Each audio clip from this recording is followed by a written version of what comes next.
Russian business should be prepared to switch to production to military needs at any time, said Vladimir Putin on Wednesday.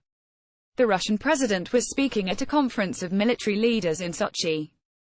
The ability of our economy to increase military production and services at a given time is one of the most important aspects of military security, Mr. Putin said. To this end, all strategic, and simply larger-scale enterprise should be ready, regardless of ownership.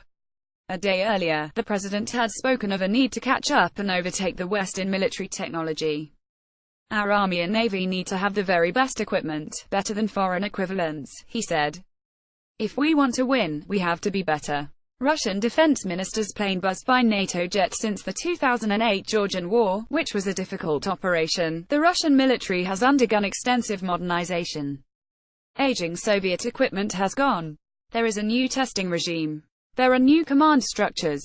The budget has also increased exponentially. This year, military expenses will cross 3 trillion rubles, or 3.3% of GDP.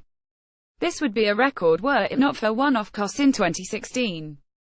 Over the next 2 years, spending is forecast to be cut back slightly, to approximately 2.8% of GDP.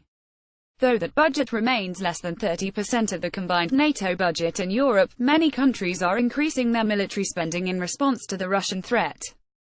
NATO Military Command has also been restructured, it says, in response to Russian cyber and military threats. Last Monday, British Prime Minister Theresa May said the UK would lead the response to counter Russian hostility. "We know what you are doing," she said. Russia delivered a typically diplomatic response by making Moscow its lead focus of the Vestina Delhi flagship propaganda program on Sunday. Presenter Dmitry Kiselev kept his most disparaging remarks for the Prime Minister's appearance. Theresa May: "I have a simple message for Russia: we know what you are doing. And you will not succeed." She delivered her most aggressive anti-Russian speech to date, but only to cover up the whiteness of her tired flesh. Mr. Kiselev said. More about Vladimir Putin. Russia reuse content.